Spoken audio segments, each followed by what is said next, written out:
पोलो निर्माण को केन्द्र करी शासक दलर दुई गोष्ठी मध्य संघर्ष 20 रु ऊर्ध्व आहत जहाँकि वर्तमान सबुठारु बड़ खबर।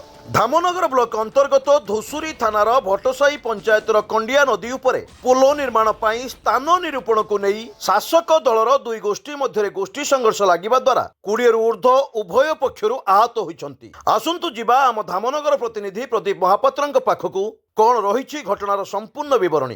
देखो देवाशीष आज दिन 4टा बेले धामनगर ब्लॉक धुसुरी थाना भट्टसाही पंचायतर कंडी जोटा कि नरहरिपुर पाखरे एक कंडिया नदी पोल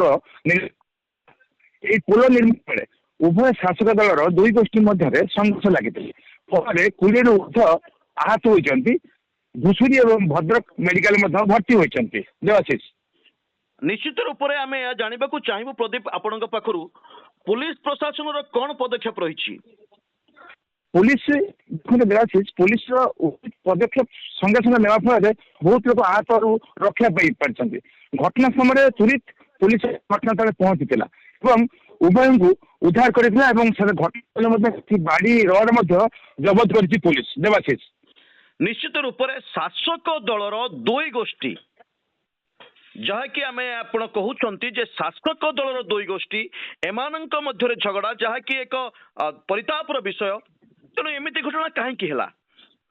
देखो देवाशीष आज यही घटना केन्द्र करके स्थानीय लोक किसी लोक कि पोल निर्माण विधायक तथा मंत्री सूरज जो स्थानीय नरहरिपुर जाते नवेदन करते मंत्री को जो जगार पोलटा हो ठीक जगह होनी या अन्यत्र कर सब नदीया और लोक मैंने यातायात सुविधा पाई किंतु मंत्री स्थानीय ठिकादार फोन कर घटनार उभय को बसई समाधान कर पोल निर्माण कर जहाँफल उभय समस्या समाधान बाट पाई किंतु पूर्व किसी लोक उभय मध्य ठिकादार गाली गुलज कर उभय ग्राम मध्य बद लगे द्वारा ये संघर्षटा बढ़ी जाता। देवाशीष निश्चित रूप से आप नजर रखि था घटनाक्रम जहाँ भी आगू घटवा जाऊँगी तेणु आम धन्यवाद देवु। ये थे आम प्रतिनिधि प्रदीप महापात्र स्वतंत्र ओडिशा लाइव।